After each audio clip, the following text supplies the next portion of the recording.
Boa noite a todas e todos, né? Alguns vão estar entrando, eu vou fazer uma breve introdução, né? Não é a parte tão importante assim da nossa webinar, mas uma rápida introdução do porquê estamos construindo ou construímos, né?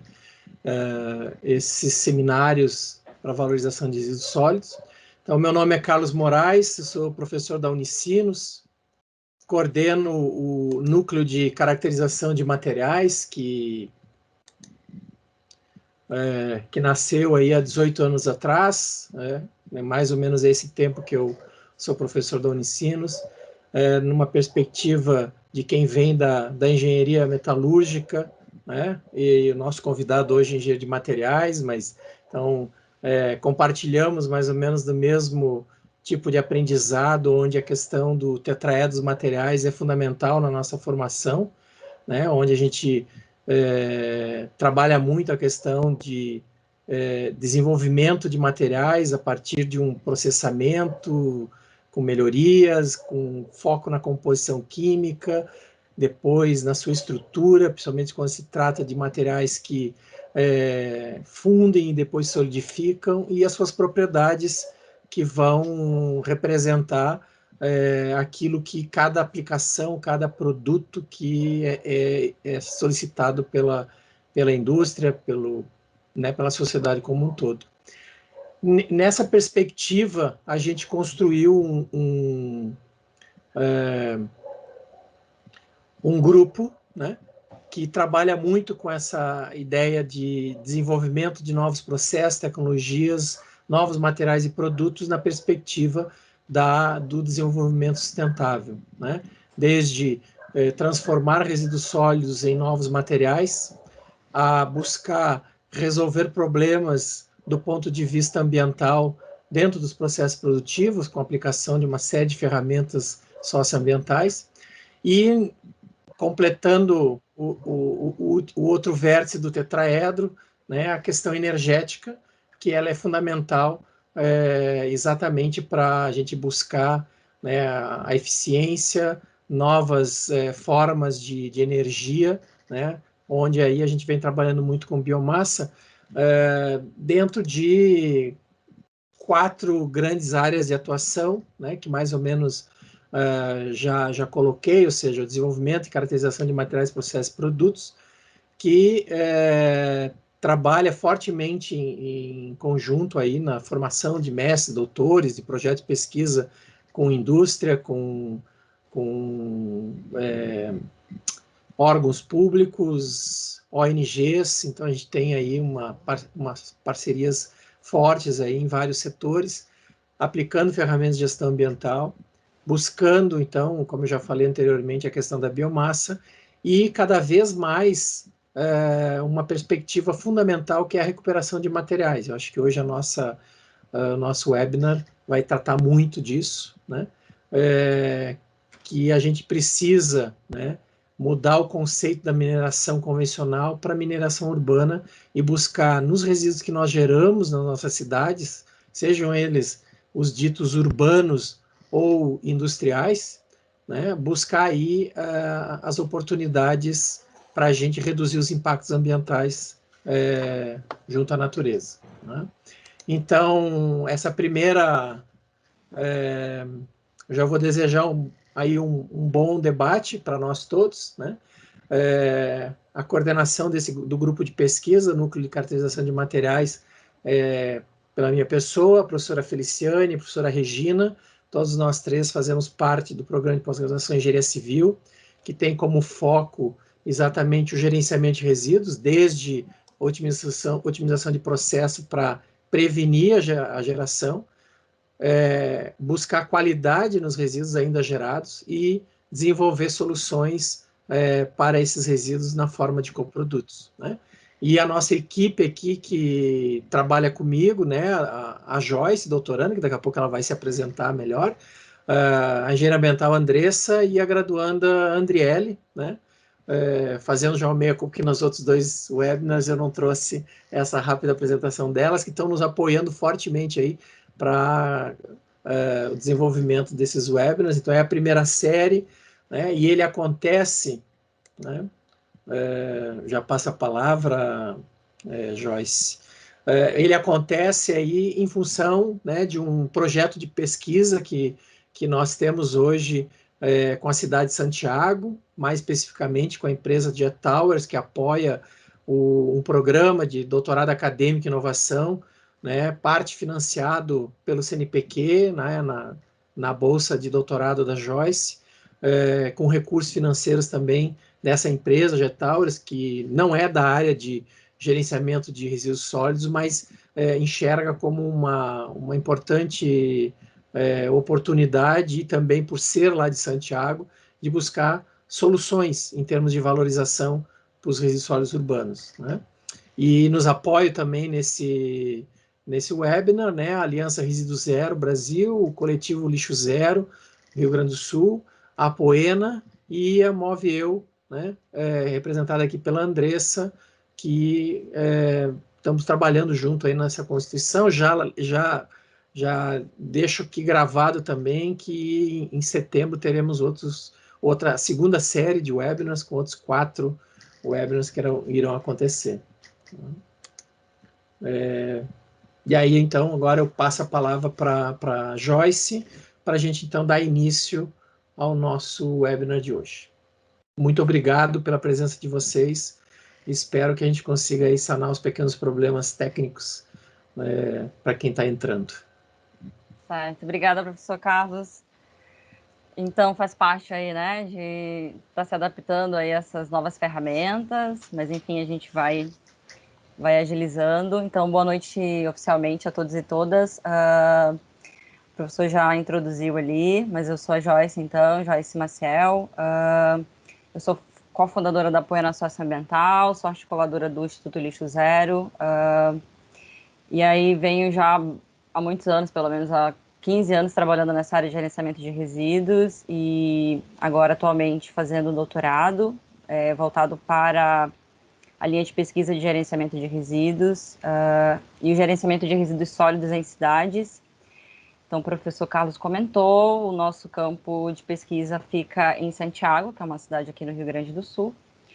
Então, a gente está se desafiando, então, a fazer uma pesquisa, né, aplicada, resolvendo os problemas de gerenciamento, enfim, fazendo esse alinhamento com a economia circular, alternativas de como gestores públicos também podem, né, melhorar e olhar para essas ferramentas e instrumentos da economia circular como algo positivo, que possa estar agregando, reduzindo custos no gerenciamento e ao mesmo tempo em que nós estamos valorizando os resíduos. Então, hoje, a nossa webinar tem como tema logística reversa, economia circular de resíduos plásticos, que para nós é caro esse tema e a gente vem pesquisando há um tempo, o próprio NUCMAT, com várias pesquisas, né, de desenvolvimento.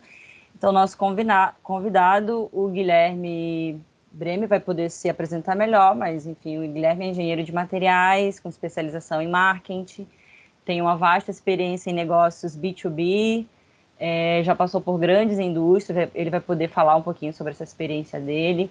É fundador da Boomera Brasil, que, enfim, já ganhou vários prêmios e reconhecimentos, né, pelo trabalho que vem desempenhando, tanto na área da logística reversa, mas na valorização de resíduos também. O Guilherme vai poder expor para nós.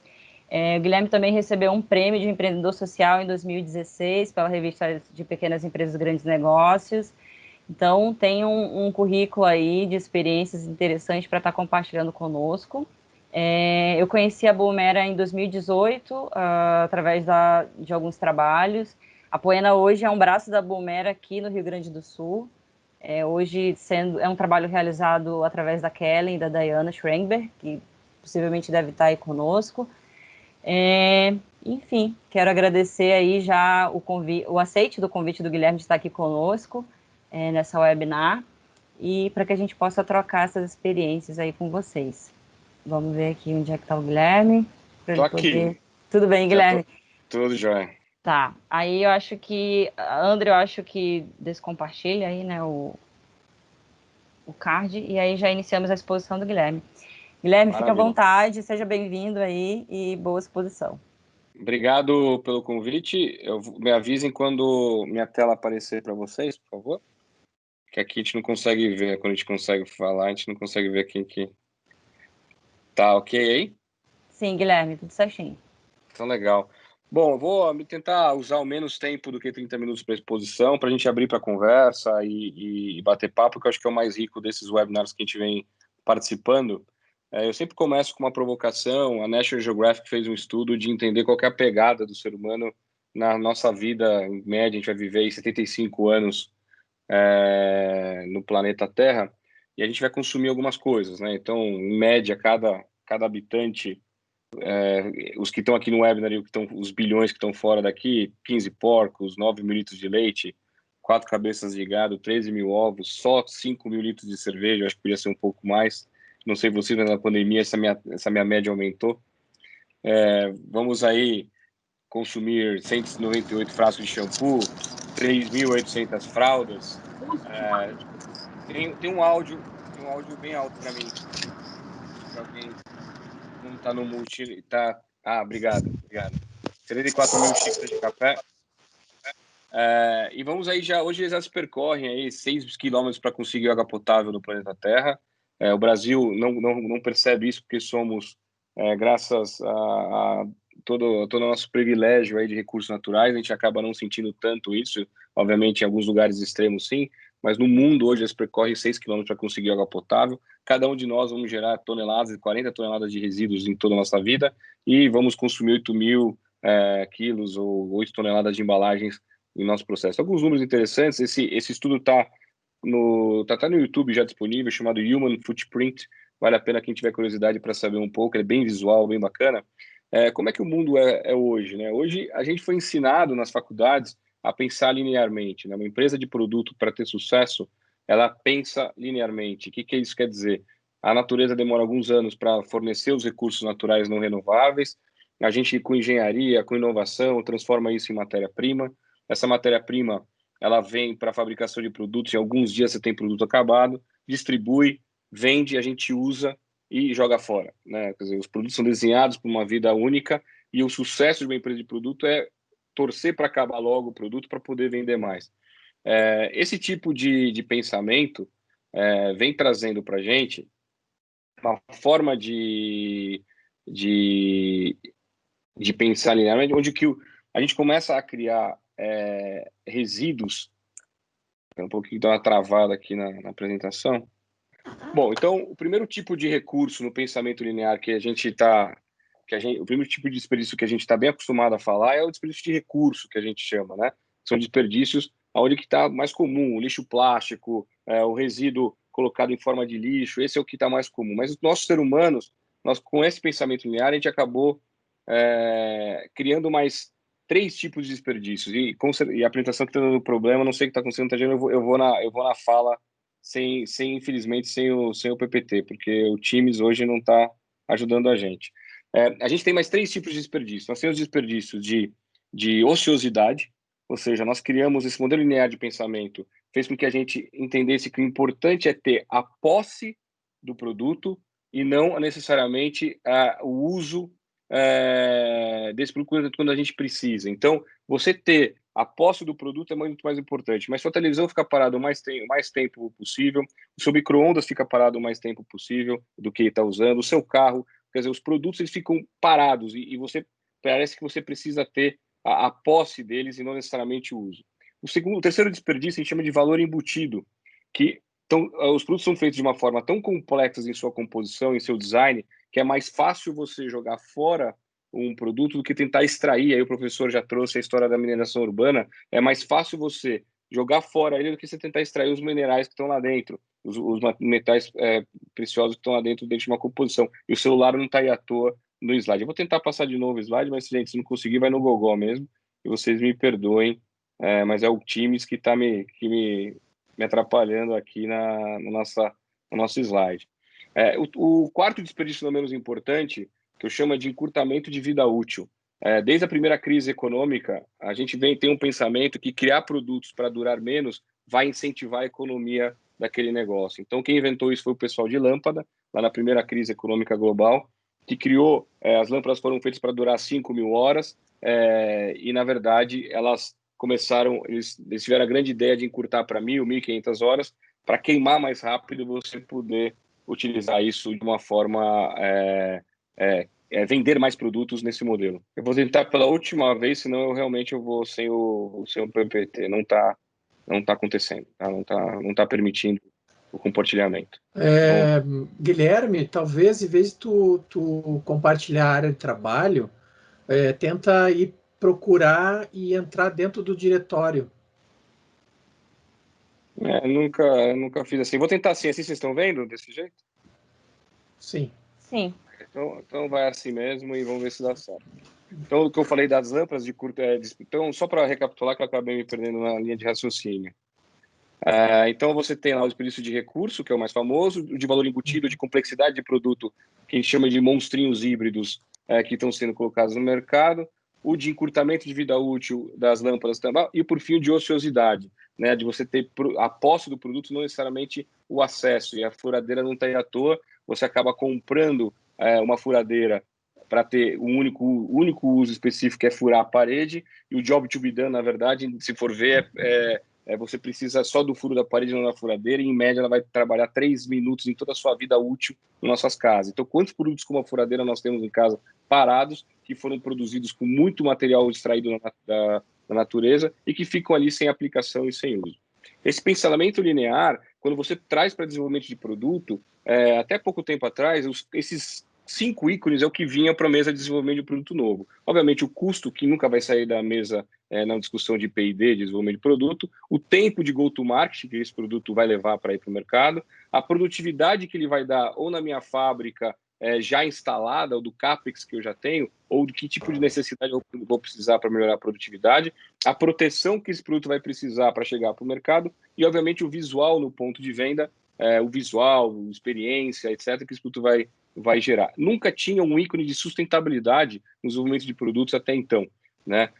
Ou seja, esse pensamento linear, ele faz com que a gente pense dessa forma, de maneira totalmente vida única, encurtamento de vida útil de produto e, consequentemente, isso começa a impactar o mundo, né? Você tem aí o lado ruim da história, são bilhões de produtos descartáveis sem nenhum valor comercial. As marcas investindo bilhões de novos produtos em ciência que acabam durando pouquíssimo tempo e aí vai acabar boiando nessa forma na natureza. Só que na Boomer a gente tem um princípio que a gente acredita que o mesmo humano que inventou o problema é o que vai inventar a solução. A gente não acha que vai vir um marciano ensinar a gente a fazer diferente. Simplesmente a gente acha que os jogadores dessa mesa vão sentar e vão rediscutir as regras, vão rediscutir a forma de fazer, vão estar usando múltiplas disciplinas e inteligências na mesma mesa de desenvolvimento para criar coisas novas e produtos novos na forma de fazer. Realmente, é uma palavra tão falada, que é a mudança de mindset, né? Uma frase tão falada, mudança de mindset, mas tão difícil de ser executado. Né? Vocês que são cientistas, estudantes e professores, sabem que quão é difícil você reinventar a forma de fazer, né? Muito passa pela educação, né? A partir do momento que a gente tem crianças que sustentabilidade não faz parte do currículo, né? Como geografia, como matemática, línguas, etc., a sustentabilidade você acaba aprendendo depois já de formado, depois de já ter passado pela sua formação acadêmica, é difícil você mudar. É muito mais fácil você já incorporar esse pensamento lá no início da nossa vida de aprendizado. Então por isso que a gente fala que mudança de mindset está tão na moda, mas é tão difícil de implementar. E a economia circular, na verdade, é isso. Você começa a pensar, em vez de linearmente, você pensa de uma forma circular, onde que um ecossistema alimenta o outro, às vezes na mesma indústria ou indústrias correlatas, e a fonte não renovável se torna, na verdade, um recompositor da cadeia e não mais a fonte principal da matéria-prima. Isso que eu chamo da utopia da economia circular. Isso é o que todo mundo que trabalha com isso espera um dia. Ou seja, só extrair da natureza, se faltar realmente, não tem mais disponível aqui na sociedade, então vamos pegar emprestado e pôr na natureza. Hoje isso é o inverso, né? Você primeiro extrai e aí usa um pouquinho de reaproveitamento no dia a dia.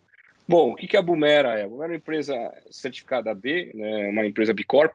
A gente é membro da Fundação de MacArthur, que é uma fundação da Inglaterra que fala de economia circular, e a gente criou a gente entendeu que para a economia circular acontecer, é necessário criar um framework, uma jornada porque ela é muito nova, a mudança de mindset não acontece da noite para o dia, então é importante introduzir isso dentro das empresas de uma forma sistêmica, de uma forma de jornada. Então a gente criou o Circular Pack, que ele passa por seis etapas, né, sendo que a primeira é de engajamento e sensibilização, onde a gente faz, como a gente está fazendo aqui, né, conversando, trocando ideia, fazendo webinars, workshops. Antes da pandemia, a gente foi limpar muita praia, com vários executivos de empresa, cientistas e tal, para trazer mais gente para esse barco. Geralmente, os projetos de economia circular acontecem com pessoas já engajadas ou pessoas que já estão preocupadas com esse movimento, só que a gente precisa trazer mais gente para esse barco. Ele não vai acontecer só com o esforço de uma única pessoa dentro daquela empresa.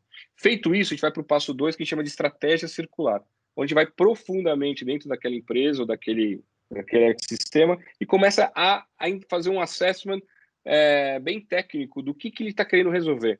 É um produto novo? Não, é um produto existente que não tem como mudar porque a nossa fábrica inteira já está investida? É um desenho de logística reversa? É uma conexão com o consumidor, com cooperativas? Enfim, que tipo de problema a gente está lidando ou que problemas nós estamos lidando para desenhar um plano de ação, que pode ir para alguns caminhos.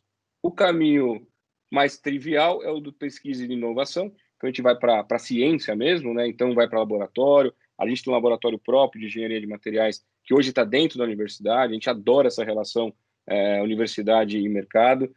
A gente entende que essa é a melhor forma de se inovar, onde se ganha velocidade, você bota mentes brilhantes para pensar em soluções que não foram pensadas. Então, por isso, de forma deliberada, a gente colocou o nosso laboratório dentro da universidade. A gente está na Mauá, mas conversa com muitas outras universidades, estão plugados aí com várias outras.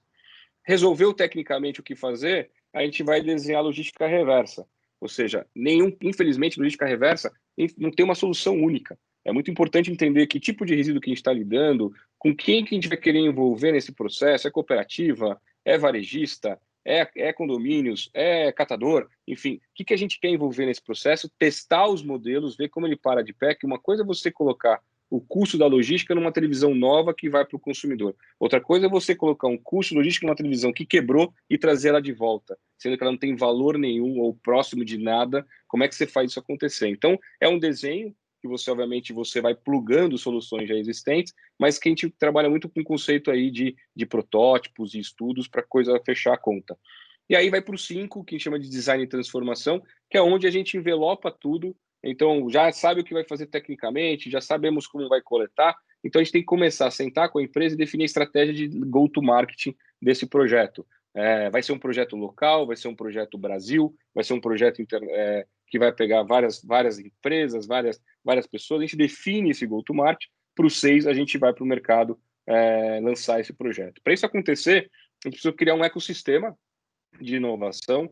Era impossível fazer isso sozinho, né? Então a gente foi criando um ecossistema nesses 9 anos. Então, como eu falei já, desde a criação do nosso próprio laboratório de engenharia de materiais, a parceria com universidades. A gente hoje está conectado em mais de 200 cooperativas em todo o país. Hoje eles são os nossos parceiros de negócio, eles são nossos agentes ambientais. A gente não tem um caminhão, quer dizer, 100% da nossa logística é feita através das cooperativas. Então, só que lá atrás a gente teve que pegar a cooperativa do início, de abrir conta bancária, ajudar eles a abrirem conta bancária para poder vender o sucata que eles tinham.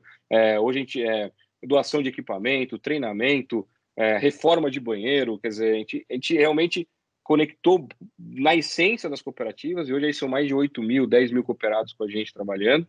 A gente está em várias estações de ponto de entrega voluntária, no grupo Pão de Açúcar, estamos abrindo outros varejistas aí para colocar esses pontos de entrega voluntária. Atuamos no Brasil inteiro, o resíduo é exponencial, o resíduo ele é volume, então a gente abriu isso para todo o Brasil. Tudo isso dentro de uma plataforma online que cada vez ganha mais funcionalidade. Então agora estamos colocando possibilidades de virar um marketplace de venda e compra de sucata, estamos colocando rastreabilidade, certificação, uma série, e aí isso é um mundo, né? Isso não para nunca. E a gente precisou verticalizar. Quando eu fundei a empresa, a minha ideia era ter um corpo, uma cabeça sem corpo, ou seja, usar 100% de parceiros na produção. Isso não aconteceu. Ainda os nossos clientes exigiram da gente uma verticalização, porque eles não acreditavam naquela época que a gente conseguiria rodar nossos desenvolvimentos de produtos em fábricas de terceiros. Foi muito engraçado isso, de novo, mindset, né? Se a gente com certeza o futuro da indústria vai ser um futuro de uso de ociosidade, um usar a fábrica do outro, isso é o que está se desenhando. Mas para a gente escalar nossos projetos, isso falar em 2017, que a gente começou a verticalização, nós precisamos ter tijolo e concreto, ainda com o mindset antigo de fabricação de produto. E a gente, ok, verticalizamos, hoje está com uma fábrica no Paraná que recicla flexíveis, plásticos flexíveis, e faz lonas agrícolas e outros produtos, e agora uma joint venture que a gente lança agora em setembro, totalmente dedicada à produção de PCR, né, de resina pós-consumo com a gente. Eu vou falar um pouco mais disso, aí depois nas perguntas a gente vai falando mais. Estamos aí com 400 e poucos clientes de tudo quanto é mercado, ajudando eles a implementar a economia circular. E a gente tem alguns pilares que a gente acredita para a coisa dar certo, aí eu já abro para a gente começar a conversar. Primeiro, ciência com consciência. A gente entende que a ciência ela tem que entender o impacto que ela vai gerar quando aquele produto for para o mercado. Então, a gente traz isso e no nosso laboratório, realmente, assim, a gente pensa dessa forma. Então, desde reciclagem de fralda suja, cápsula de café, ou seja, produtos misturados, híbridos, o que isso vai virar depois? Ele vai poder ser reciclado de novo? Não, ele virou um monstrinho que nunca mais vai poder ser aproveitado. Que valor que você está gerando? É só um valor da reciclagem mecânica? Eu tenho certeza que a gente vai discutir muito sobre isso daqui a pouco, mas é só mecânica? Não, dá para falar com química, dá para falar com... O que a gente tem aí no mercado disponível para tentar trazer e valorizar o máximo possível, sem impactar, sem que o produto novo que a gente vai colocar no mercado impacte mais do que o produto anterior, né? Escala, tem que ter escala, né? E para isso a gente verticalizou. Então, não tem como você falar de economia circular se você não pensar em escala. É muito importante você olhar industrialmente o que dá para fazer com aquele resíduo e transformar em nossos produtos. Por isso que a gente foi para a verticalização e, consequentemente, hoje a gente acho que é talvez um dos maiores players de PCR do Brasil, que é a resina pós-consumo, justamente da necessidade de escala. Liberou o áudio de novo. Hoje nossos produtos estão sendo vendidos em mais de 15 mil pontos de venda, né? Então a gente precisava dar vazão ao que a gente fosse produzir e a gente colocou isso em 15 mil pontos de venda. E por fim, não menos importante, engajamento. É muito importante porque quem gera o resíduo somos nós como consumidores, né? Tudo parte dali. E se for pensar friamente, nós como consumidores não temos problema com lixo. Vou explicar. Eu duvido que alguém nessa webinar guardou seu resíduo de ontem na sua casa. Outro problema, de ontem talvez sim, mas do mês passado. Tenho certeza que não está mais na sua casa. Já foi para algum lugar, você já colocou isso em algum cestinho de lixo e ele sumiu. Então, em termos de experiência, ou design thinking, o que a gente quiser chamar, nós, como geradores de resíduos diários, em torno de 1 quilo por dia que um cidadão brasileiro gera, não temos problema com lixo. Ele some, simplesmente ele some da nossa frente, né? Então, como é que eu trago uma pessoa para engajar nos nossos modelos, sendo que, teoricamente, ele não tem problema com aquilo? Ele já colocou no cestinho de lixo, na visão dele, ele já resolveu o problema do resíduo para ele. Então, a gente cria vários mecanismos de conexão, bonificação, mudança sai de PEV de varejo e começa a colocar PEV em condomínio. Quer dizer, a gente começa a trazer vários mecanismos dentro do nosso ecossistema, maquininha de return machine, sistemas inteligentes de inteligência artificial para trazer engajamento, enfim, para que as pessoas comecem a entender a importância da participação delas no mecanismo que tudo começa neles. Isso aqui, na visão deles, eles estão fazendo certo. Já eu colocando no meu resíduo aqui na garagem do meu prédio, eu já estou resolvendo o meu problema. Mas nem necessariamente isso vai chegar na indústria, isso vai chegar na reciclagem. Tá? E, por fim, não menos importante, o impacto. Né? Tudo que a gente faz na Boomera, a gente tem que entender o impacto positivo que a gente pode gerar. E por isso a gente trabalha com as cooperativas aí no Brasil inteiro, gerando renda, dobrando recebimento, enfim, e são nossos parceiros de negócio. Algum reconhecimento que já foi falado e alguns casos para a gente discutir e abrir para pergunta. Esse é o caso das nossas lonas. Essas lonas, quando a gente comprou esse negócio, era 100% feito de material virgem. Hoje já são feitos em 70%, 75% de material reciclado. E agora a gente começa a discutir com as fazendas de alugar as lonas. De novo, falando de job to be done, a tarefa a ser cumprida da lona é cobrir uma safra, é proteger milhões de reais que estão embaixo dessa lona de uma forma segura, que ela não se estrague com intempéries. Então, o cara não quer uma lona, ele quer uma proteção para o que ele está guardando ali. Pensando dessa forma e usando um pouco a questão dos 4 tipos de desperdício que eu falei anteriormente, esse desperdício de de ampliar a venda e tornar um produto como serviço, ele faz muito sentido. Então, a gente começa agora a negociar com as fazendas o aluguel da lona, acabou a safra, a gente retira, recicla e faz a lona para a próxima safra. E vocês não têm noção como é difícil implementar esse modelo. Como é difícil você convencer uma fazenda a mudar, que compra lona há 70 anos, achar que agora começa a alugar, onde está a pegadinha, não está entendendo muito bem. Quer dizer, então, a mudança de mindset é muito mais difícil do que a mudança tecnológica, do que o desenvolvimento tecnológico, né? Esse é um exemplo aí que eu gostava de dar. Ou seja, o primeiro passo a gente deu, era virgem, virou reciclado, e o segundo passo a gente quer agora tornar isso um serviço, não mais um produto. Um outro caso é o das resinas PCR, né, que a gente desenvolveu aí, e aí de uma maneira totalmente open innovation, de transformar resíduo pós-consumo em resinas de excelente qualidade. Então, a gente usa muito isso, ajuda de muitos cientistas que a vida inteira ficaram desenvolvendo matéria-prima virgem, com todo esse knowledge de polímeros. Como é que a gente traz esse knowledge para dentro de um projeto de transformar material de baixo valor em resinas de alta performance? Então, a gente usa muito a inteligência já adquirida de grandes cientistas, e a Dow é um grande parceiro nesse projeto, Braskem também, Borealis, quer dizer, a gente tem várias petroquímicas, a Dow como principal por enquanto, hoje, que nos ajudam a desenvolver novas soluções em resinas recicladas, né? O caso da Positiva, que é um caso que fechou 100% do Circular Pack, os 6 passos, desde a coleta, desde o engajamento, levando muito ativista, muita gente que gostava da marca para limpar a praia com a gente. A gente conectou as cooperativas do Litoral Paulista para pegar o plástico das praias do Litoral Paulista. Esse material vem, transforma em resina, nós fazemos o sopro das embalagens e retorna para a Positiva com uma embalagem circular. Tem um projeto que eu quis trazer mais institucional, mas da importância da educação na economia circular. A gente foi convidado por uma empresa de refresco em pó, da Mondelez, a conectar escolas públicas numa grande gincana anual. Então, a gente organizou tudo, a gincana, as escolas. A gente plugou com alguns parceiros muito legais, como a Evoluir, que é uma ONG de educação, também com o João Carlos Martins, que é um maestro super renomado, e criamos aí um material acadêmico que qualquer professor de qualquer tipo de matéria, português, geografia, pudesse ser um professor de música, ensinar música para as crianças de 6 a 12 anos, e criamos um jogo onde que as crianças começavam a se envolver na coleta e tal, e o legado no final de um ano foi implementar salas de música nessas escolas públicas, com os instrumentos musicais feitos 100% do material coletado nas escolas, e com esse material acadêmico que qualquer professor se tornaria um professor de música. Esse foi o legado do projeto, então da importância da educação desde o começo, né? E aí algumas coisas, alguns atingimentos, né? Dobramos a renda de mais de 8 mil cooperados nos projetos, estamos no Brasil inteiro rodando aí com as cooperativas, tiramos do mercado mais de 60 mil toneladas ano de resíduo do meio ambiente, estamos mais em 15 mil pontos de venda, já falei sobre isso.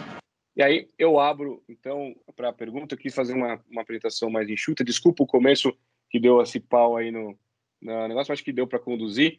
E agora eu abro para a gente bater um papo sobre economia circular, e tudo que a gente puder responder, que não tiver resposta também, com certeza eu vou tentar ir atrás e responder depois. Obrigado pela oportunidade. Obrigada, Guilherme, pela exposição. Professor Carlos, quer fazer alguma pergunta, assim, logo diretamente, antes da gente começar? Não, ainda não, fica com... Ainda não? Toca. Então, o Guilherme eu vou aproveitar aqui o gancho, então, e já vou fazer uma primeira para poder encorajar aí quem está aí com a gente, para poder explanar suas curiosidades. Mas o Guilherme já trouxe, assim, boa parte dos cases, enfim, passou ali pelo case da Positiva, mas eu acho que é bacana retomar esse case, porque daí quando a gente começa a pensar em resíduo pós-consumo, né, e óbvio que a melhor possibilidade em termos de redução de custo ainda seria esse resíduo pós-consumo mais adequado, limpo, enfim, né, fruto de uma separação adequada em casa, que a gente sabe que não é uma realidade. Mas acho que o caso da Positiva é um caso bem interessante, porque quando a gente pensa em resíduos plásticos pós-consumo, ainda coletados, enfim, nesses ambientes de praia, parece completamente inviável fazer qualquer tipo de recuperação, né? Então, eu queria que tu falasse um pouquinho mais para a gente sobre o caso da Positiva, enfim, porque, enfim, repercutiu no Brasil, né, a questão da marca e o uso, e falar um pouquinho sobre essas dificuldades, como é que foi implementar esse projeto, enfim, e aí também para encorajar novos pesquisadores e, enfim, né, novas soluções aí para esse tipo de problema que a gente enxerga que parece que não vai ser resolvido, mas a gente consegue ter alternativas. Perfeito, Jéssica.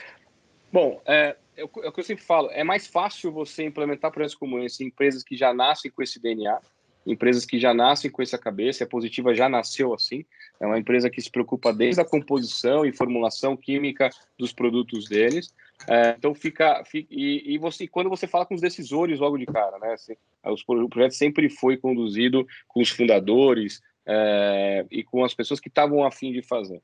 A complexidade aqui foi na questão técnica, porque eles tinham uma necessidade de ter uma aparência visual muito interessante, de um branco fosco, que tinha tudo a ver conexão com a marca. Vou falar bastante sobre isso, inclusive, quero explorar bastante essa parte de cor e tal. E aí tem que fazer uma pré-seleção de material, e quando você é uma startup, no caso deles, você consegue fazer esse controle, você consegue fazer essa separação e manter a competitividade de uma resina reciclada pós-consumo muito próxima, um pouquinho assim, acima de uma virgem, às vezes abaixo, mas tem que estar sempre dentro de um parâmetro, de um range de preço que seja affordable, porque senão você acha que é super bonito o projeto, cai uma lágrima, mas no custo ele não fecha. Então, no caso do polietileno de alta densidade, que é o plástico usado em si, ele é um material extremamente já reciclado no Brasil. Hoje você tem até uma dificuldade de achar isso nas cooperativas e tal, porque eles já são vendidos com uma certa frequência. Então, quando a gente desenhou essa embalagem para Positiva, foi exatamente o que a gente queria desenhar. Uma embalagem que já, depois do consumo, o cliente da Positiva pudesse depositar num ponto de entrega voluntária, que esse material já teria um uso automático, talvez não voltar para a Positiva especificamente, mas que a indústria da reciclagem do Brasil já estaria pronta para resolver. O que a gente enfrenta muito quando você pega empresas, talvez com portes maiores, que tenha uma diretriz da matriz, que tem que seguir certos processos, e onde você tem uma mistura de materiais muito grande na composição. Então, mesmo uma embalagem rígida, né? Você tem lá uma tampa de PP, um corpo de polietileno, um rótulo de BOPP, sei lá, e um selinho de metal para o bocal. Quando você começa a misturar muita composição, que eu falei lá do resíduo, o desperdício de valor embutido, é exatamente isso. Fica tão complexo a composição do produto que é mais fácil aterrar, fica muito mais simples, porque para reciclar você vai ter uma resina 50%, 100% mais caro que uma resina virgem. E aí a coisa não começa a fechar. E aí você tem uma tendência também de migração das embalagens para embalagens flexíveis. É uma embalagem que, na visão linear, onde você tem lá, eu com embalagem flexível transporto a mesma quantidade de produto com menos matéria-prima, ela deu um shelf life de produtos na gôndola alto, ela faz um transporte muito mais leve do que uma rígida, transporta menos ar, né, como a gente fala na logística, tal. Só que na reciclagem mecânica ela é complexa, porque você tem lá um PET, um alumínio e um polietileno. Você tem lá um EVOH, um PVDC, quer dizer, você começa a misturar bastante composições para dar performance naquele produto, né, que ele foi desenhado. Então você, na primeira vida do produto, você resolve, ele está bem desenhado, só que na final daquela vida, quanto tempo a gente demora para comer uma barra de chocolate? Sei lá, 2 minutos, 3 minutos, para depois você pegar aquele produto e não conseguir recuperar. E aí você começa a entrar para uma nova linha de reciclagem que está surgindo no planeta, aí no Brasil ainda está meio lento, mas a reciclagem química, a recuperação energética e tal, para esse tipo de material mais complexo. Então, resumindo, trabalhar com a Positiva sempre é legal, o DNA da empresa já carrega a sustentabilidade desde a fundação, e a complexidade começa a aumentar quando você começa a crescer e quando você começa a já ter uma coisa pré-estabelecida, já tem a fábrica montada daquele jeito. Quer dizer, é difícil convencer uma empresa a mudar todo o processo industrial porque para ser mais sustentável. Então, quais são os trade-offs? Quais são as escolhas que você vai fazer daqui para frente, visto que a sociedade está pedindo coisa nova, né? Quem está boiando no oceano não é a pessoa, quem está boiando é a marca. É a marca que está ali sendo criticada, é a marca que está ali sendo provocada por uma nova forma de fazer. Sim, e aí eu ia comentar, enfim, em cima da tua explanação, que, claro, né, porque daí se a gente só pensa a questão do final de tubo, a gente não para também para, enfim, para poder trabalhar o engajamento, para evitar que essa quantidade de embalagem chegue, né, enfim, nesse pós-consumo, até porque a gente nem tem dado conta de absorver todas essas embalagens do mercado, assim. Enfim, eu acho que é um desafio, e aí, claro, né, pela complexidade, a mistura desses tipos de resina, vocês chegaram numa solução, mas provavelmente devem ter batido bastante cabeça, enfim, nas alternativas né? E bate todo dia, Todo dia. Assim. Todo dia o laboratório está lá para testar, ver aditivo, Pensar, assim. processo e tal. O que a gente tem que pensar não é já... Quando a gente vai para a reciclagem mecânica, você já está numa linha de resolver as externalidades, como a gente chama de sustentabilidade, ou seja, o resíduo está ali, você tem que diminuir o impacto. O bacana dessa história é repensar lá atrás. Vou lançar um negócio novo, vou lançar um produto novo. Como é que eu desenho esse produto? Como é que eu desenho esse negócio? Ele pode ser um produto como serviço? Tipo, eu dou exemplo do filtro da Brastemp, que você aluga o filtro por mês, né? Você não compra o filtro por mês. Esse, para mim, é um projeto emblemático brasileiro e que nasceu sendo uma economia circular sem saber que era uma economia circular. Eu tive a oportunidade de ter uma aula numa pós-graduação que eu fiz com o inventor dessa história no Brasil. E eu falei, você sabia que você está fazendo economia circular? Ela falou, não tenho a mínima ideia. Se estou mais feliz ainda. Mas nasceu de uma ideia de vou tornar uma linha de serviços na Wipro, né, no caso, que é o dono da marca Brastemp. Sim. E no primeiro momento, no olhar simples, cara, vamos contratar um cara bom de serviço, monta um filtro e começa a alugar isso aí e ver o que dá. Mas, no fundo, não é tão simples assim o raciocínio que eles tiveram. O filtro do aluguel ele é muito mais durável que o filtro que você compra em varejo para ter na sua casa e ficar quebrando e trocando o filtro você mesmo. Porque o modelo, o business model por trás disso, a margem de resultado do negócio está na prestação de serviço. Então, se você tem um filtro com alta manutenção, que o ativo continua sendo da Brastemp, não é seu, o filtro não é seu, é da Brastemp, ele tem que durar muito. Porque se tiver muita manutenção e quebrar toda hora, a margem do serviço vai cair muito forte. Sim. Que é diferente da visão do filtro que a gente compra em varejo. O filtro que compra em varejo, os caras rezam para quebrar, para você comprar mais filtro, para você comprar, se trocar a peça. Você vai tentar mandar arrumar um filtro novo. Eu estou com um problema agora em casa. Minha TV pifou, 2 anos de uso, para arrumar R$ 7.500 uma televisão que custou R$ 2.500, 3 mil. R$ 7.500. E você liga para o fabricante e fala, não, realmente, quando dá esse problema, o senhor está fora da garantia, a gente sugere mesmo descartar mesmo. 2 anos de uso. 2 anos de uso. Então, já passei por isso. Depois que eu coloquei isso na rede social, milhares de pessoas falaram, puta, estou vivendo isso aí. Então, o que é isso? Esse pensamento linear está sendo extremamente questionado. Eu, por exemplo, desta marca que eu tive problema, eu já impactei por umas 15 pessoas que talvez não comprem mais essa marca nesse próximo momento. Então, o que isso quer dizer? A sociedade está mais crítica, as redes sociais estão aproximando e dando uma velocidade maior para esse tipo de desenho de produto equivocado, e modelos de negócios mais inteligentes, voltando no exemplo do filtro, começam a ficar mais simpáticos. Naquele momento assim, puta, mas pagar R$70 por mês para ter água potável, o cara está resolvendo a tarefa, que é te fornecer água filtrada na sua casa, no seu trabalho, sempre. E eu não tenho que me preocupar com esse filtro. Nossa empresa, nós temos há 9 anos o mesmo filtro. Há 9 anos. O cara vai lá a cada 6 meses e olha, tá tudo bem, tá tudo bem. Há 9 anos, uma outra manutenção muito pequena foi feita, mas o cara está com a gente há 9 anos, o mesmo filtro, não tem um problema com o filtro. A única coisa que eu tenho é que garantir que a água da rua chegue para ser filtrada ali dentro.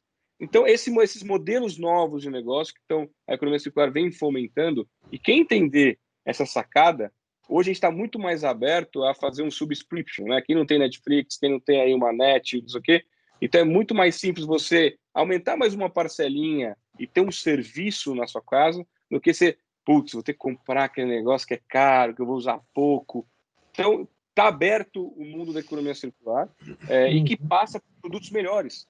Né? Uma televisão melhor, que dure mais. Que talvez você tenha que até alugar uma televisão, quem sabe, em vez de ter, e o cara garante que a sua televisão vai estar sempre funcionando. Né? O cara, o que você está com a televisão? Você quer a televisão ou você quer ter um entretenimento na sua casa a hora que você quiser, com boa imagem? É isso que você quer. Você não quer TV. Você quer ter esse ambiente de entretenimento na sua casa. As empresas sacando isso, sacando com a tarefa a ser cumprida, as inovações começam a acontecer, né? A questão é que as empresas estão... Eu brinco que o DNA das empresas são os anticorpos da inovação, né? A empresa que nasceu para vender produto e rezar para quebrar, é difícil ela aceitar uma ideia de alugar televisão e não mais vender. Não, o que você está falando? Como assim? Eu vou alugar? Não, eu vivo de fazer. Eu tenho olha quantas fábricas para trás que eu tenho. Imagina, você é louco e tal. Então, a gente está vendo muita abertura de muitas startups plugando nessas grandes empresas ou até tomando espaço das empresas, acertando melhor o job to be done do mercado. Então é um momento muito bom para a economia circular no mundo, né? Tem muita abertura a novos business models, né? Sim, daí tu trouxe esse case aí da Whirlpool, né? Eu tive, não lembro mais, acho que foi ano passado, esse ano tá sendo tão maluco com a pandemia que a questão da agenda já tá um pouco confusa assim na cabeça. Eu já nem sei mais o que eu fiz em 2020. Sim, e aí interessante, porque assim, a Whirlpool já faz bastante tempo que vem trabalhando para poder migrar esses modelos de negócios, né? Inclusive eu tenho uma colega, mas ela é da engenharia da produção e que está fazendo um trabalho voltado também para a economia circular, analisando esses modelos de negócio. E ela trouxe esse case, né, sobre essa questão de como não mais comprar o produto e sim o valor agregado que está relacionado aos serviços que são oferecidos. E é algo muito novo, assim, do ponto de vista do senso comum, porque é difícil entender essa questão cultural. A gente ainda se esbarra em questões muito básicas, assim, né, de como separar resíduo em casa, né? Então, enfim, às vezes a gente percebe uma distância muito grande, assim, um abismo entre essa coisa dos negócios e essa questão de quem está consumindo, né? Que eu acho que que a gente vai avançar ainda, está avançando para isso, assim, como consumidores também. O que eu falo sobre isso, assim, ninguém mais quer ter dedo na cara falando você está culpado, você é o sujão, o mundo, você é o culpado. Esse discurso está cansado. Esse discurso, na nossa visão, ninguém aguenta mais. Você paga imposto, você trabalha pra caramba, você tem que se virar. Agora com pandemia, você tem que manter seu emprego. Ninguém mais quer escutar mais. A Amazônia está queimando, você é o ladrão, você é o bandido. Chega, legal. A partir disso, foi feita várias pesquisas que a gente está lendo, estudando. É assim, ok, já entendi que eu faço parte de um problema. Eu já sei disso. Eu moro no planeta Terra. Todo dia eu olho rede social, eu escuto o Gisele Bündchen, Leonardo DiCaprio, todo mundo fala Greta. Tá bom, tem um problema. O que eu quero é que qual marca que vai me ajudar a ser mais sustentável daqui para frente? É isso que eu quero, porque eu não vou deixar de consumir, eu não vou deixar de jogar lixo fora todos os dias e tal, mas eu quero saber quem vai me ajudar a ser mais sustentável. E aí que é o papel das empresas e de inovação para isso. Porque, vamos lá, pega uma jornada de uma pessoa comum que trabalha, pai, mãe, que tem criança pequena, no mundo como hoje, né? Você tem uma jornada a ser cumprida diária que é cansativo. Agora, você cria um mecanismo de, seguinte, você separa seu lixo por cor, por tipo, por não sei o quê. Junta isso, lava. Aí você leva isso para o ponto integral da prefeitura que fica a 10 quilômetros da sua casa. Aí você deixa lá. Mas, por favor, só das 8 a meio-dia, porque depois não está mais aberto. O que você faz? Estou fora, não vou fazer. Não vou fazer. Né? Eu vou continuar fazendo do jeito que eu faço e deixo na minha lixeirinha. As empresas que querem entrar nesse circuito têm que melhorar essa experiência. Tem que realmente fazer com que eu queira fazer parte de uma coisa maior, uma coisa legal, mas que consiga entrar na minha experiência diária. Se eu tiver que mudar muito o meu caminho, eu só mudo se for lei. Se é obrigatório usar segurança, eu vou usar, senão não. E aí você cria hábito. Então, estou conseguindo as duas coisas ao mesmo tempo. Novas leis estão vindo, que vão ajudar, obviamente, a mudar a forma, e novos modelos e experiências estão surgindo também. Mas a gente fica muito na linha de culpar as pessoas, né? E você tem que reciclar, que não você é porco, ao invés de, cara, sabia que você fizer isso aqui, você tem esses benefícios para você? Você sabia que o esforço é mínimo e que você consegue, dessa forma, resolver um problema que é seu e ainda tem um benefício para você? Então é isso que a gente está estudando e usando neurociência para essa história, né? Conversando um pouco sobre que gatilhos que a gente consegue botar nessas histórias para que as pessoas que não fazem comecem a fazer, porque é uma mudança de comportamento, é uma mudança de mindset. Não é fácil mudar comportamento quando você não vem da base, né? Quando você não vem, desde o maternal, desde a pré-escola, se eu tivesse lá a matéria sustentabilidade, mas bem feita, não cortar a garrafa PET e fazer vasinho, mas cara, sustentabilidade é isso, essa matéria-prima é nobre, se você colocar isso em ponto correto, você vai gerar uma indústria. Você nasce com isso, fica muito mais fácil a transformação. Tá? Sim, aí vem ao encontro aí sobre esse trabalho de engajamento e sensibilização, educação, né, voltada para esses temas que, enfim, cada dia que passa a gente não está chovendo no molhado e a gente consegue visualizar a importância que tem para que um trabalho dê certo, né? Porque reciclagem não vai funcionar em lugar nenhum e assim como outros programas de economia circular, se esse ponto também não for bem trabalhado e inserido, enfim, nesses modelos de negócios, enfim, nessas soluções. O Guilherme, como a gente está com esse modelo da sala aqui, e a gente também tem a possibilidade de outras pessoas participarem com a gente, até recebi o recadinho da Andriele, que é estudante de engenharia. Eu vou pedir para ela mesmo fazer uma pergunta direto para ti. André, tá aí? Lógico. E aí a gente já consegue fazer, oportunizar aí uma interação mais direta também. Perfeito. Certo. Esse é um prazer. Então, um prazer, Guilherme, muito ótima a tua palestra. Eu sou fã do teu trabalho, sempre acompanho. E a minha pergunta, sim, vai na questão de como tu trabalha com empresas grandes, como tu citou ali no início da apresentação como a Dow. Eu queria saber como tu enxerga, assim, esse posicionamento deles no desenvolvimento de embalagens. Eles têm essa noção, eles trabalham com isso durante a produção de que a embalagem deles vai ser reciclada, se ela é reciclável ou não? Então é nesse sentido. Excelente pergunta. Se você for seguir o CEO global da Dow hoje no LinkedIn, de cada 10 posts que eles colocam, 11 é sobre economia circular. Né?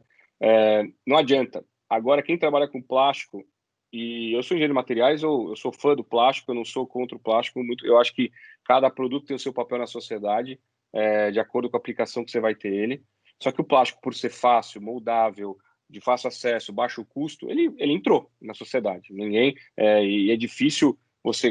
O que a gente ia ser sem plástico na pandemia? Você usaria máscara emprestada? Você usaria máscara? Os médicos teriam que usar roupa e lavar todo dia? Quer dizer, que loucura que ia ser. Você tomaria uma vacina que alguém tomou antes de você? Quer dizer, com certeza você não faria isso. Então, o plástico tomou a dimensão do vilão, mas o plástico não sai andando para o oceano, alguém jogou ele lá, alguém colocou ele de forma incorreta em algum lugar. Só que, assim, os fabricantes de plástico tinham uma defesa muito nessa linha do como eu comecei a falar agora na sua resposta. Muito assim de defensiva, sabe? O plástico não anda, tal. Só que agora, cara, assim, eles estão tendo que olhar de uma forma diferente. E o que eu estou gostando muito do posicionamento da Dow é que os cientistas que foram pagos a vida inteira para desenvolver material virgem, hoje estão sendo pagos para também desenvolver materiais que são feitos de resíduos. E não só materiais, novas tecnologias de reaproveitamento de polímeros. Né? Isso permite você repensar e, por exemplo, fazer uma embalagem flexível, que é a tendência global, de monomaterial, que antes era feito de vários laminados, começaram a lançar agora várias estruturas de só polietileno, que facilita um monte na reciclagem quando você tem um monomaterial. Tá? Eles estão começando a investir em reciclagem química, que para mim vai ser o futuro da reciclagem. A reciclagem química ela vai permitir que esses materiais mais complexos voltem a ser estruturas ainda monoméricas, você volta um pouco na cadeia produtiva e você tem possíveis mais aplicações. A mecânica, você já tem o shape, você já tem o design, já tem a estrutura, tritura, faz um temperinho ali, uma receitinha e faz uma resina bem feita, obviamente, não estou exagerando aqui, e tem muito caminho ainda para a reciclagem mecânica ainda. Mas a Dow, Braskem, Borealis, BASF, Solvay, entre outras gigantes de polímeros, né? Elas têm que dar uma resposta para a sociedade. Né? E a resposta está sendo dada com pesquisa e desenvolvimento, está sendo dada com posicionamento, com compromissos globais em ajudar a evitar que o plástico vá para o lugar errado. Então, os caras estão gastando bilhões de dólares para justamente isso, criar consciência, criar educação e criar produtos mais inteligentes. Assim, de novo, tá? Os caras são os vilões do mundo, prende todo mundo. Cara, até 10 anos, 5 anos atrás, eles eram o plástico era o salvador do planeta Terra, né? Quando virou a onda do descartável, nossa, quem nunca, né? Fazer uma festa, não, compra descartável é muito melhor, não ficar lavando o prato depois o pessoal for embora. Isso era bacana se ter descartável. Agora virou vilão. Quer dizer, então, as empresas de plástico petroquímicas foram crescendo no mindset linear, agora eles têm que se readequar, né? E estão tentando adequar, mas como é que se adequa uma empresa que fatura 60 bi de dólares com 50 mil funcionários da noite para o dia? É uma jornada, não é amanhã que eles vão fazer isso, tá? Então, mas o que eu percebo é a preocupação. Até que eles nos contrataram para ser o parceiro exclusivo no Brasil para fazer resinas PCR aqui na região, né? Então, existem oportunidades para startups, para scale-ups, para universidade, de plugar nesses gigantes que precisam dar uma resposta para a sociedade e acelerar esse processo. Você acha que a Dow não tem especialista, não tem dinheiro, não tem estrutura para montar uma linha de reciclagem? Lógico que tem. Por que contrataram uma scale-up para fazer isso para eles? Pela velocidade, pelo ecossistema, pela essa composição que a gente tem no mercado brasileiro, isso tudo agiliza o processo. Se eles fossem começar do zero, o DNA deles de produzir coisa virgem fazer ia ser o anticorpo dessa inovação, né? Então é isso que eu falo de trabalhar com empresa grande. Assim, as empresas grandes estão sacando a necessidade de dar uma resposta e estão usando parceiros para dar essa velocidade na resposta para o mercado. Eu tenho tem várias perguntas ali. Tem várias. Chat, né? Tá. Tem uma do. Tá.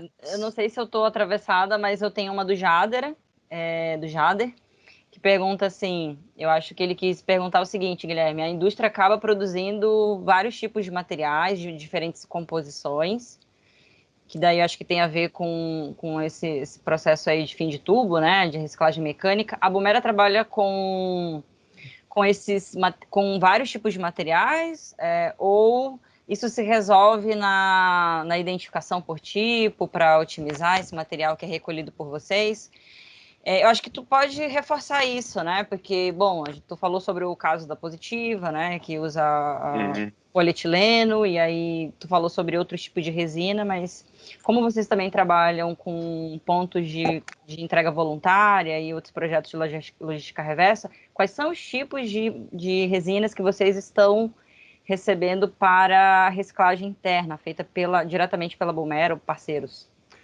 Tá, legal. Pela Bumera... Só, Guilherme, tem uma bem anterior aqui do Pablo Luiz, e que eu acho que casa um pouco com essa pergunta também do Jader, de outros tipos de materiais, que ele vai especificamente se a Bumera tem ação de economia circular com resíduos eletrônicos, ou eletroeletrônicos, ou de equipamentos eletroeletrônicos.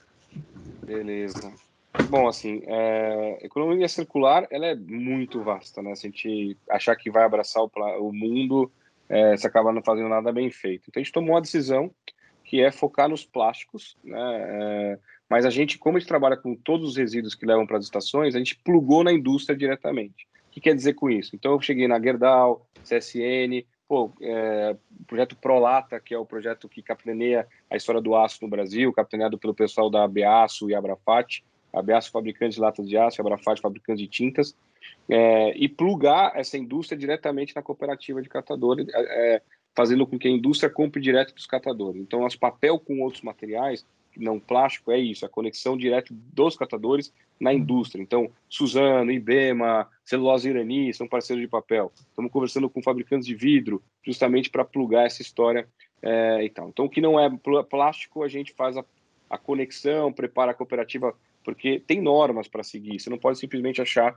que separa o papel de qualquer jeito e liga para Suzano, liga para Klabin ou vem comprar. Não, você tem que seguir a BNT, triagem, por tipo de caracterização do papel, para você ser um fornecedor homologado nessas grandes indústrias. Então, o nosso trabalho é trabalhar essas cooperativas para eles serem homologados na grande indústria, né, e poder ser um fornecedor direto. No plástico, a Bumera especializou em poliefinas, né? Então, polietileno, polipropileno, isso é o nosso carro-chefe, mas nossa planta pode reciclar PS, ABS, produtos mais de plásticos mais de engenharia, ela permite, os maquinários permitem esse tipo de trabalho. O que a gente agora está fazendo é focando muito em flexível, multilayer, né, flexíveis aí de várias camadas. Então a gente começa a especializar nessa área também, porque é uma área bem carente de tecnologia.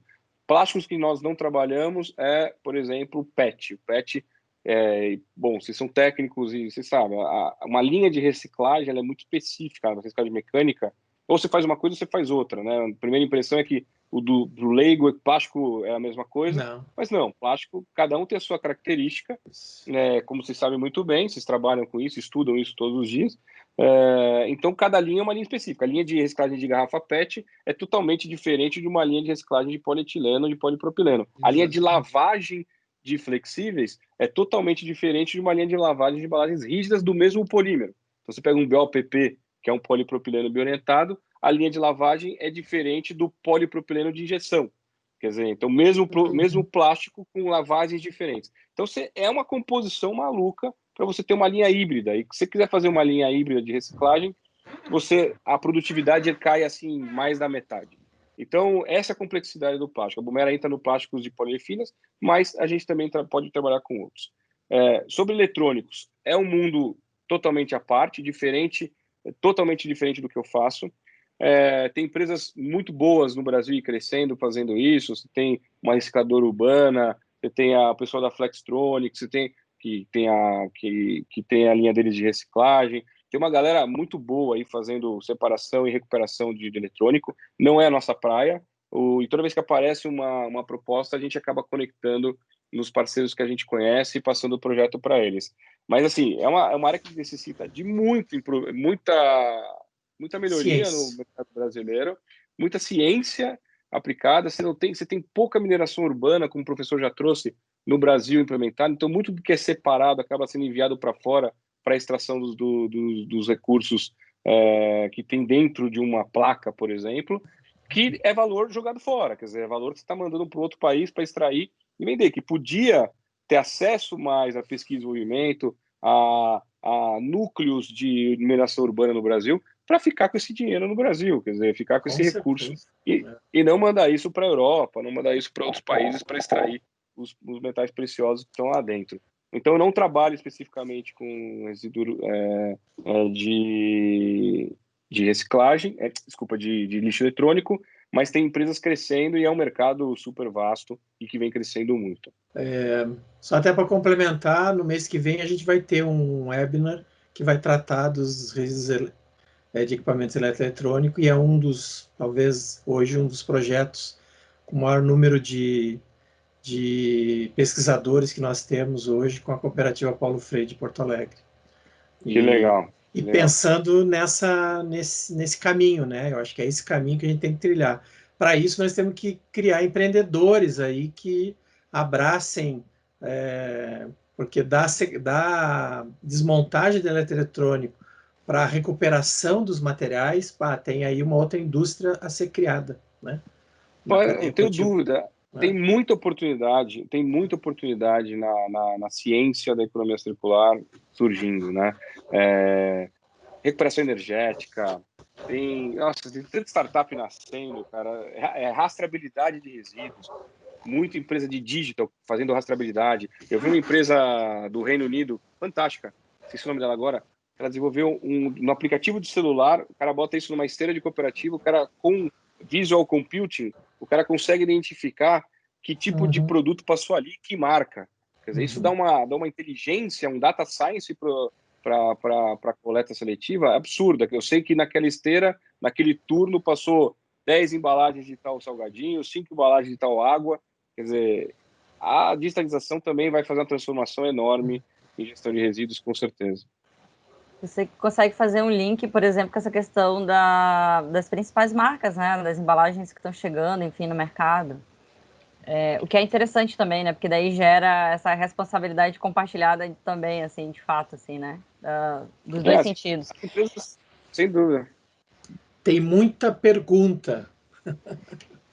E a Raquel, quando tu falou em BOPP, ela perguntou se vocês trabalham com BOPP Aí eu até acho que vale a pena, talvez, falar um pouquinho, né, para o pessoal, que a gente vem também pesquisando a questão do BOPP, porque a gente tem o BOPP Uhum. transparente, mas tem o BOPP metalizado, né? E aí a pergunta dela eu complemento com essas diferenças aí, e se vocês conseguem hoje trabalhar com Com esses com, vários tipos de BOPP, né? com polipropileno biorientado. O BOPP, ele é reciclável, tá? Se você pegar o BOPP, a indústria do BOPP, ele não para a BOPP pós-industrial na indústria, assim, eles vendem 100% do material para injeção, inclusive. Os caras saem de um filme e com algumas aditivos e tal, se vira um produto bom até para injeção, vasos, etc. São feitos com esse produto. O problema do BOPP pós-consumo é que ele é muito leve, é difícil formar carga, é difícil chegar a isso na coleta seletiva, né? E a sujeira que vem nele, gordura, etc., que você tem um problema. O metalizado, inclusive, é reciclado, mas assim, você tem algumas restrições de aplicação. Quando você vai fazer uma injeção de uma resina que foi feita de BOPP metalizado, você tem aquele efeito de explosão, né, que dá, no puff, ele fica até bonito, né, fica com um efeito bonito de metalização e tal, mas não funciona tanto para homogeneização de cor. Você começa a ter algumas restrições de aplicação. Para quem não sabe, o BOPP, ele não é uma laminação, não é um foil de alumínio, é uma sublimação de alumínio que você faz num BOPP transparente. Então, entra uma bobina de 700 quilos, sai uma bobina de 700 quilos do outro lado depois da metalização. Quer dizer, eu trabalhei muito tempo com BOPP na minha vida e é muito isso. Então, o BOPP precisa criar, primeiro, uma aplicação, e aí que eu acho que falo da mudança do mindset.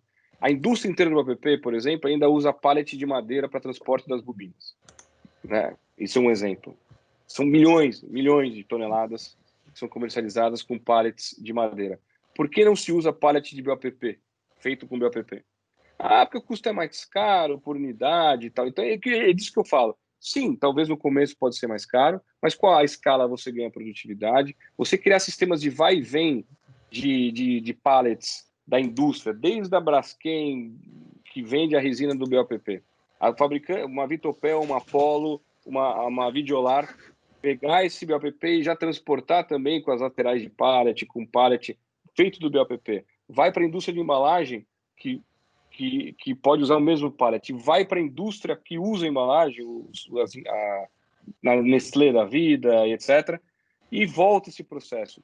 Você não consegue botar todo mundo nessa mesa, é um projeto complexo, né? Você não consegue botar e colocar os interesses na mesma página. E aí você demora o fomento de aplicação do BOPP como fonte de matéria-prima, porque você não consegue voltar para a embalagem, diferente do PET, você volta para o uso primário. Você pode usar para tecido, mas você pode voltar a ser garrafa de refrigerante.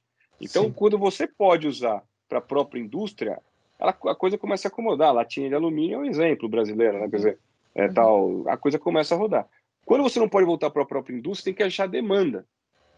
Tem que achar demanda para isso. E quando o material é complexo, é muito mais difícil. Você pega lá, eu falei do BOPP, mas pega os laminados que tem, tipo, atomatados, refresco em pó, você tem um foil de alumínio no meio. Quer dizer, você tem um PET alumínio PE. Você tem uma estrutura bem mais complexa, onde você tem realmente uma bobina de alumínio laminada ali no meio. Você tem que ajudar a achar demanda, achar que a indústria vai se resolver sozinha. Não adianta, por que eu vou usar? Eu compro minha resina de polipropileno limpo, tranquilo. Por que eu vou contaminar minha formulação com alumínio aqui no meio? Por que eu vou fazer isso? Não faz sentido. E aí que entra a química, na minha opinião.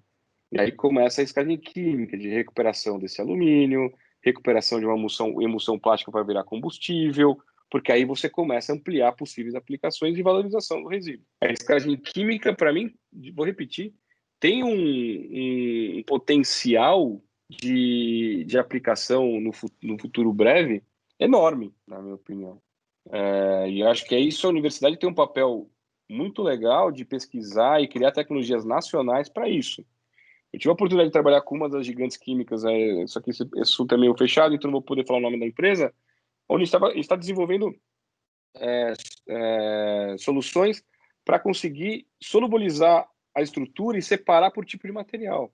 E tudo através de inteligência artificial de software de solventes. Não é mais humano pensando, é máquina ajudando a pensar que tipo de solvente vou precisar desenvolver para separar as camadas das embalagens no processo químico e aproveitar esse monômero que vai ser formado. Então, quer dizer, a inteligência artificial com cientista fera e inovação e dinheiro para inovação, vai vir coisa boa aí para a reciclagem química, na minha opinião. E uma curiosidade, Guilherme, hoje vocês têm um projeto de fabricação de pellets com BOPP. Esse BOPP é pós-consumo ou é industrial que vocês estão hoje? Pós-consumo. Pós-consumo. Ele é pós-consumo e também tem pós-indústria. A gente usa os dois, tá? A gente usa os dois produtos. A gente não descarta, para a gente, resíduo é resíduo. Composição. Pós-consumo, o pós-consumo ele acaba passando por lavagem, né, obrigatoriamente, e às vezes o pós-industrial não precisa, né? Então você facilita, você ganha uma etapa no seu processo. Mas a gente usa os dois. A gente está ampliando, só não se usa mais BOPP, porque realmente precisa de ajuda da indústria que usa o BOPP para gerar demanda, como eu falei, né? Principalmente o metalizado. Né? O metalizado dá um aspecto muito característico dele. Ou é preto ou é cinza brilhante. Ele não vai ser verde, ele não vai ser vermelho, ele não vai ser amarelo. Ele vai ser preto ou cinza brilhante. Aí, mas o pessoal não gosta, o pessoal não quer usar o roxo, o Pantone 382. Puta, não vai ter o roxo 382. Você vai ter o preto, é meio Ford, assim. Você volta pro Ford, né? Pode ter o que você quiser, contanto que seja preto, a gente consegue fazer. Sim, eu ia comentar, enfim, sobre a questão do BOPP, que daí é uma realidade que a gente acompanha, assim, dentro das cooperativas, que acho que, basicamente, em torno de 90% das que eu conheço e que já trabalhei e que tenho acesso e contato, encaminha o BOPP como rejeito, assim. Então, como você estava falando sobre escala e o quanto que não é uma indústria formalizada ainda no país para reciclagem do BOPP, apesar de que a gente sabe, ele vem ali com uma identificação, é um tipo de resina e, enfim, vem com essa descrição de reciclável, enfim, que é o conceito, digamos, que todo mundo usa quando compra uma embalagem para saber se é reciclável ou não, né? Mas, no geral, tem ido para aterro sanitário, assim. E é muita embalagem, né? Muita embalagem, considerando as glândulas dos mercados. Eu posso te afirmar, não fiz uma pesquisa, mas com certeza mais de 80% do que o BOPP é vendido no mercado vai para aterro sanitário hoje.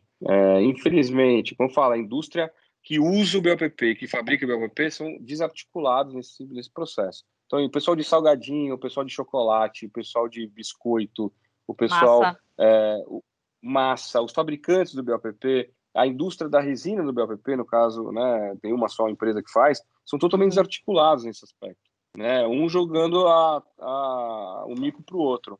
Mas eu acho que tem uma oportunidade aí de conexão da indústria com a faculdade, com cientistas e tal, e criar um ecossistema circular nessa história. Como eu falei, o BOPP ele é reciclável.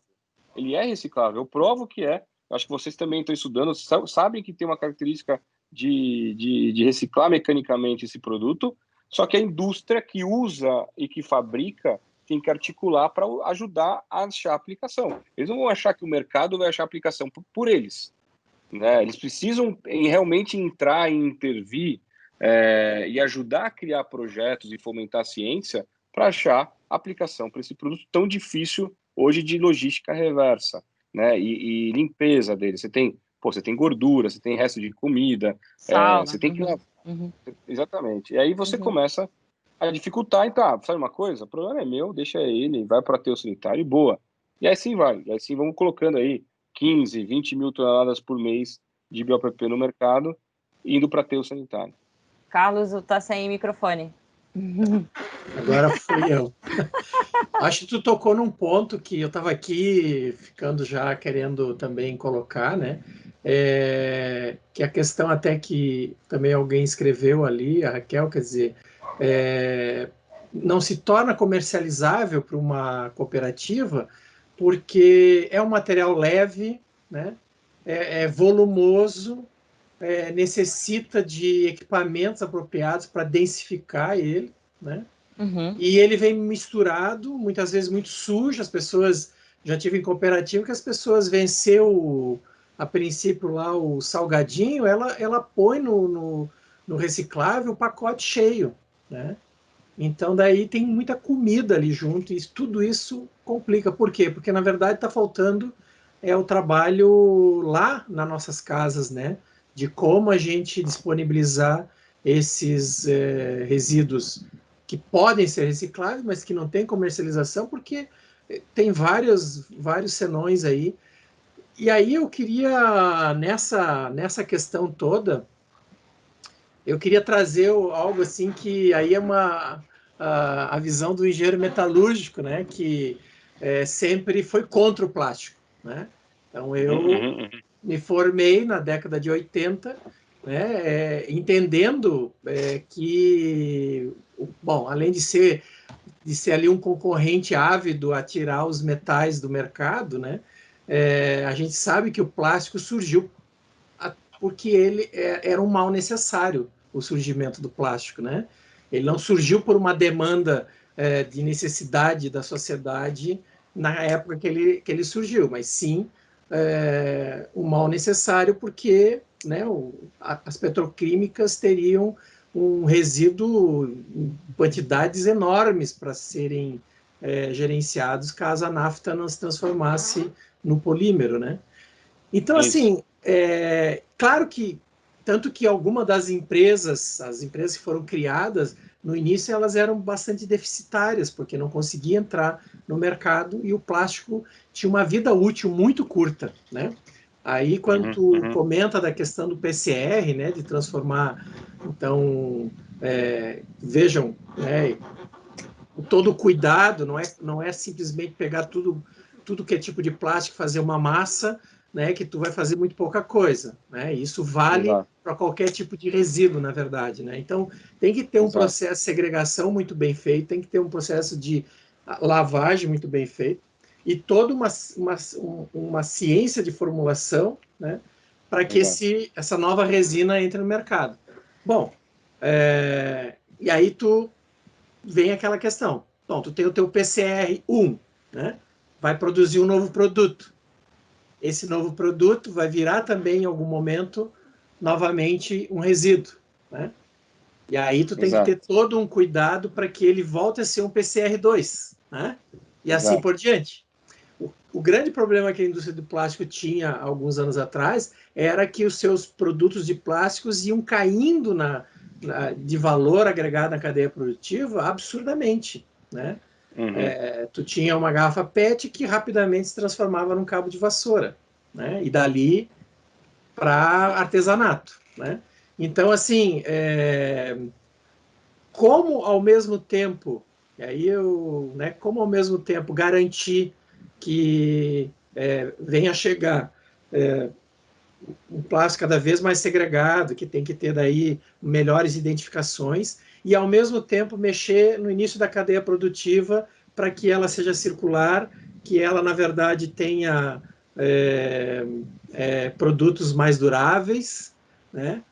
Como é que vocês hoje... Tu falou no início, né, que também evoluíram para que a empresa não ficasse com foco somente em desenvolver novos produtos, mas também trabalhar no projeto para que realmente a economia circular, ela, junto com a ideia de ciclo fechado, ela aconteça e a gente tenha menos quantidade de resíduos, por exemplo, de plástico gerados no planeta, né?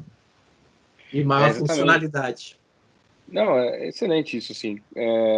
É bem legal a forma como você coloca e realmente a gente é um desafio, né, que a gente tem, porque, como eu falei, o plástico, quando ele entrou no mercado, é difícil você tirar ele do mercado agora, né? Você imagina como é que você vai parar de fazer carro com plástico sem plástico? Como é que você vai parar de fazer um avião sem plástico? Como é que você vai a saúde, né, de hospitais e tal sem o plástico? Então ele entrou, ficou, só que aí ele foi banalizado, né? Ou seja, puta, aí vale tudo, né? Então eu vou fazer uma pazinha, eu brinco, né, da pazinha de mexer café, né? Canudo, tu vai descartar em um segundo. Não, milhões de anos do planeta para fazer o petróleo, aí sintetização, nafta, papapá, chega numa resina, injeta aquele bendito pazinha, aí você faz assim, ó, 1, 2 e joga fora, né? E nunca mais vai pegar ele de volta, porque ele realmente foi, é muito difícil você coletar essa pazinha de novo. Então essa banalização de aplicação realmente tem que ser criticada e está sendo bastante criticada. e tá criando leis aí sim, de banir e tal, essa coisa, esses produtos meio triviais, meio sem necessidade para a sociedade, que o comodismo foi deixando entrar. Guilherme, desculpa te interromper, porque daí eu esqueci de finalizar minha fala com uma pergunta que pela segunda vez apareceu no chat ali. O Pablo, que pergunta aqui como o modelo de marketplace entra nessa questão da economia circular, porque eu acho que tem a ver, né? Falei lá com a minha fala mais de pesquisador, mas de qualquer maneira, eu acho que tem a ver isso com essa visão, né, que vocês estão trazendo com a economia circular e durabilidade de produtos, né? Exatamente. Então, assim, o que é o nosso papel como empresa, né? Assim, se a gente fosse uma empresa e ficar só na visão da reciclagem, aí eu estou pegando realmente um nicho muito que, de novo, tem vida longa ainda, a reciclagem mecânica no mundo inteiro é uma necessidade, mas a gente está querendo olhar outros aspectos da economia circular que o marketplace entra nessa. O marketplace, na verdade, é você fomentar o uso mais de produtos ou fazer um link entre eu tenho esse produto, você quer esse produto, então vamos fazer um match dessa história, o famoso Tinder do lixo aí que a gente está conversando, mas como é que a gente faz esse match de aplicação, de uso de produtos que estão parados em algum lugar e tal. Então ele tem um papel fundamental de começar a trazer para transparência, trazer para mercado, usando a digitalização para conectar uma coisa na outra.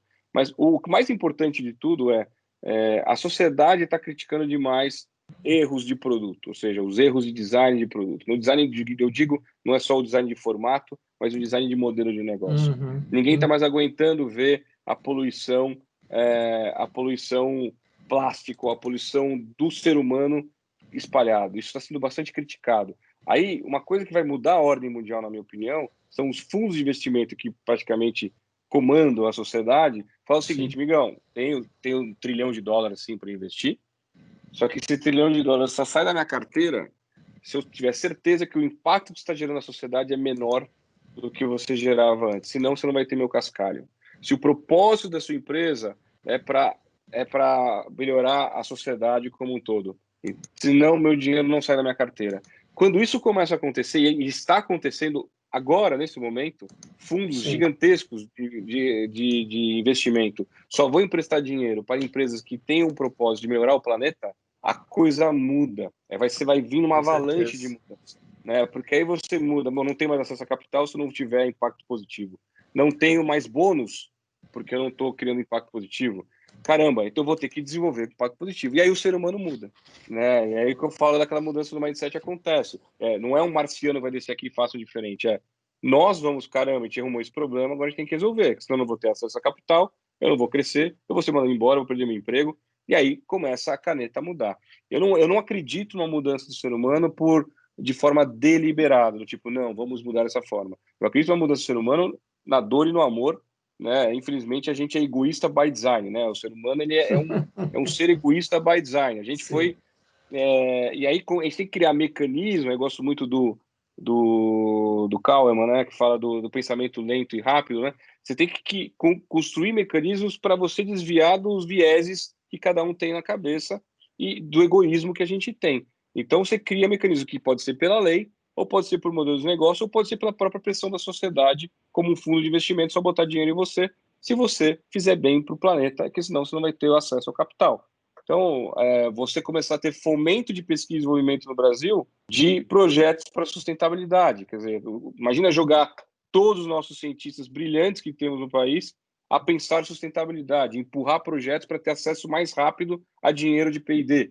Quer dizer, então você começa a mudar, a criar mecanismos para o ser humano mudar. E aí eu acredito numa mudança assim. E o importante é a educação, cara. Assim, a gente sempre esquece a educação, infelizmente. A educação é parte fundamental dessa mudança. Você tem que botar uma criança desde o começo. Meu filho tem 4 anos, né, o mais novo. Ele tem que aprender sustentabilidade desde hoje. Assim, agora ele está começando a aprender a ler, quer dizer, ainda vai demorar, mas com pandemia, então, acho que ele vai ler só com 18 anos. Mas assim, agora ele vai começar a estudar. Esse moleque tem que botar um chipzinho na cabeça dele sustentabilidade. Ele tem que ser um cidadão consciente com os direitos, os deveres que ele tem como cidadão e o cuidado com a nossa vida. E aí a coisa vai, a coisa flui. Eu não vejo diferente disso, né? Então são esses mecanismos que a sociedade estão vivendo de mudança. Não adianta, nós estamos velhos. Os velhos só vai resolver numa dor. Não tem como resolver. Nosso chip já está na cabeça, né? Então fundo de investimento para botar dinheiro e bônus de executivo sendo pago só com um impacto positivo. Aí a coisa vai. A molecada nova é com educação. Não vejo outra forma. Da mesma forma que o moleque aprende matemática, ele tem que aprender sustentabilidade. A gente faz muito trabalho com escola e vamos fazer muito mais aqui para frente.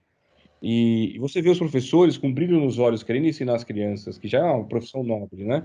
E você tem um brilho nos olhos quando você chega e fala como acontece a gestão de resíduos, o que é reciclável, o que é uma cooperativa de catador, leva as cooperativas, leva os professores para as cooperativas. Falei, puta, então quer dizer que cortar garrafa PET e fazer vazio não é legal? Eu falei, não, não é que é legal, é bacana, mas você Mas não fomentar um resolve o aluno problema, a né? levar essa garrafa PET num posto de reciclagem é muito mais legal. A indústria precisa desse material para fazer outra garrafa PET, ou outro lata de alumínio, ou outro minério de ferro, ou outro sucata Aço. de ferro, aço e tal. Então a indústria precisa do seu lixo. E por fim, para voltar aí para vocês, reciclagem ainda vem muito carregado do feio, do fedido, do triste, do pobre.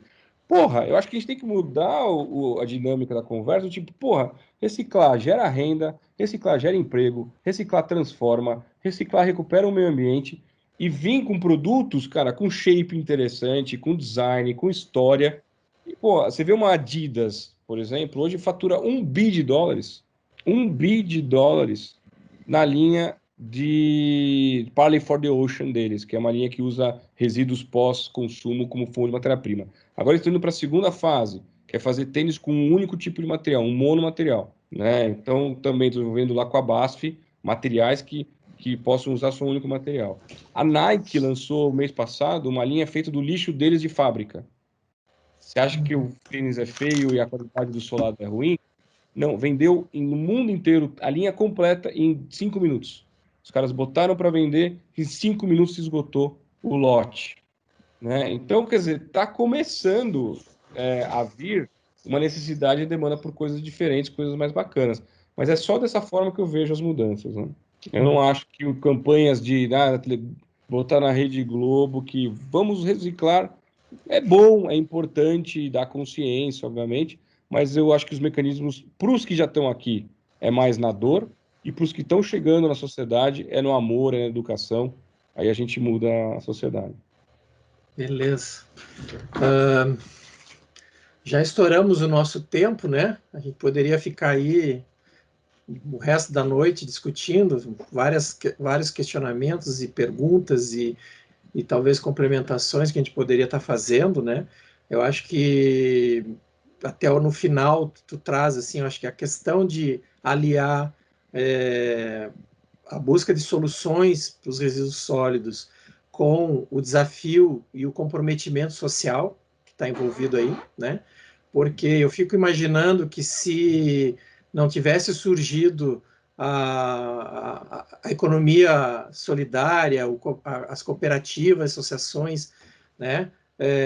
Lá no século passado, na década de 80, principalmente aqui no Brasil, como não estaríamos, né? Provavelmente não só nadando em resíduo sólido do mar, mas também andando no meio do lixo, né?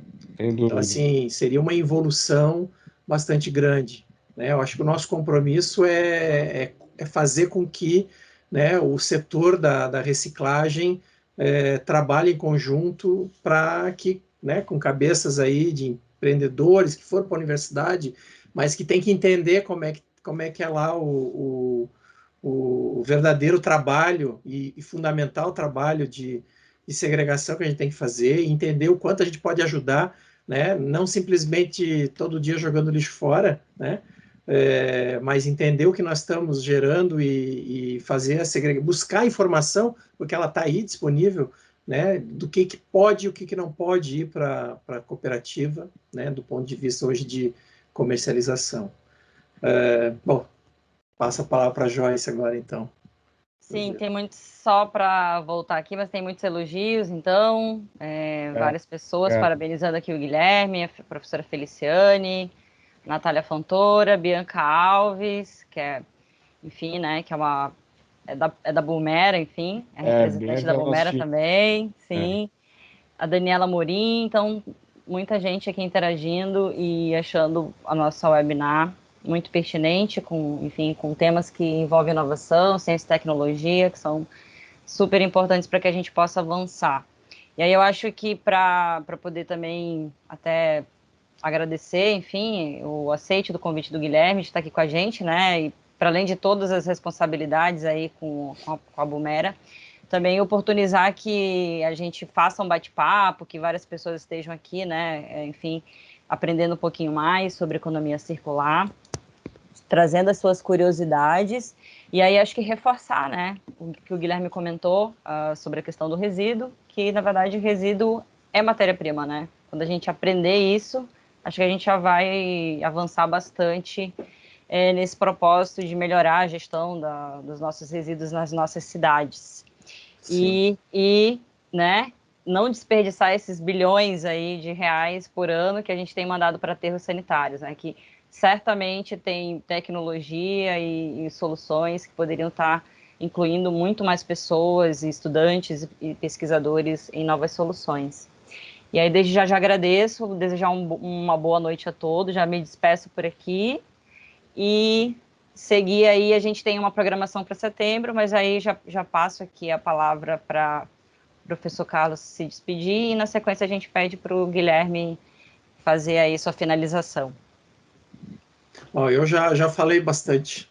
Muito obrigado, Guilherme. Espero que a gente consiga ter outras interações aí, até porque a gente vem também trabalhando forte para desenvolver soluções aí para os resíduos sólidos urbanos e industriais. E daqui a pouco podemos nos encontrar aí. Eu gostaria que o pessoal pudesse aí abrir a sua câmera para a gente tirar uma foto final aí agora passo a palavra para o Guilherme. Tira o pijama, todo mundo tira o pijama, vai lá.